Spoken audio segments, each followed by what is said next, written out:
Hello and welcome to another How to Code Well web chat. Now yesterday I was very busy. I spent most of the day in Bristol for a client, seeing a client, and then afterwards I had some really nice sushi at a sushi bar.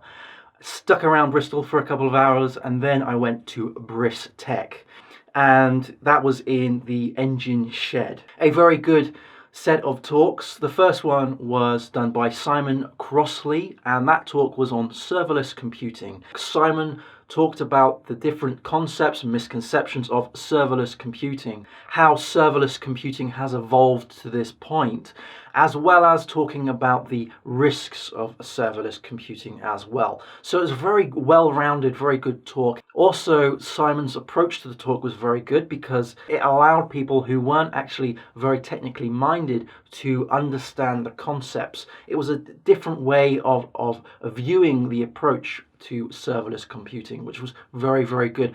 I think that once you can understand something from other perspectives and use different analogies about that to help explain things, then it gives you a different perspective, a different view, a different opinion on the thing that you're trying to talk about, which is a very good thing, something that I'm going to be very interested to use in some of my talks later on.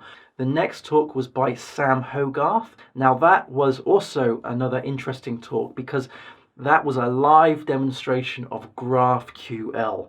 So before the live demonstration, of course, there was the theory, which was very well animated, and then the live demonstration of GraphQL. So putting your theory into practice, if you will. GraphQL is a technology that I've been aware of for quite some time. I've watched all sorts of YouTube videos and I've read all sorts of articles on it. And in fact, I was half thinking about using that in some of my clients' projects. But I am currently sat still on the fence with GraphQL because obviously with these new technologies, these new ways of doing things, you have pros and cons. And in my opinion at the moment is that the technology is too young at the moment to make those big decisions. We're not like Facebook. Now, Facebook obviously are the inventors, the creators of GraphQL. We don't have huge amounts of people working on our stuff every day, but the technology that they're throwing out is very interesting, very compelling. So it's going to be interesting in the next couple of years on what technologies are built around GraphQL. So as I mentioned, that was a very interesting talk, very good talk, something that I'm going to keep my eye on, GraphQL. So today is a very busy day because I'm going to be working on some narration edits and some animation edits for Docker in Motion. Docker in Motion is the course that I've developed for Manning Publications, which is in early access, which means that you can get the course now and get the new stuff coming in, the new changes as I progress. So today is quite a special day because Docker in Motion is now the deal of the day for Manning, which means that you can get that course for 50% off. I'll put the code on the screen as well as in the description below and the link to get that. So I'm working on a lot of edits and a lot of changes to that course for future modules, which will be coming soon. And also tomorrow I'm going to be doing a live stream like I do every weekend on Twitch. So that's Twitch TV/How to Code Well, a live stream on actually producing some content for the course.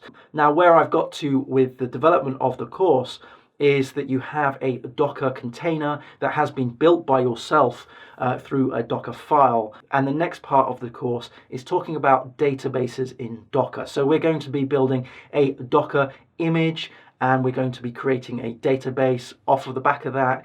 And what I'm going to do is link those two containers together, which means that you have a database server and a web server that is connected. So in the live stream tomorrow, what I'm going to start to do is produce a website that will be on the web server container as well as a database. So I'm going to be creating the schema for that. So I'm going to be live streaming that all tomorrow.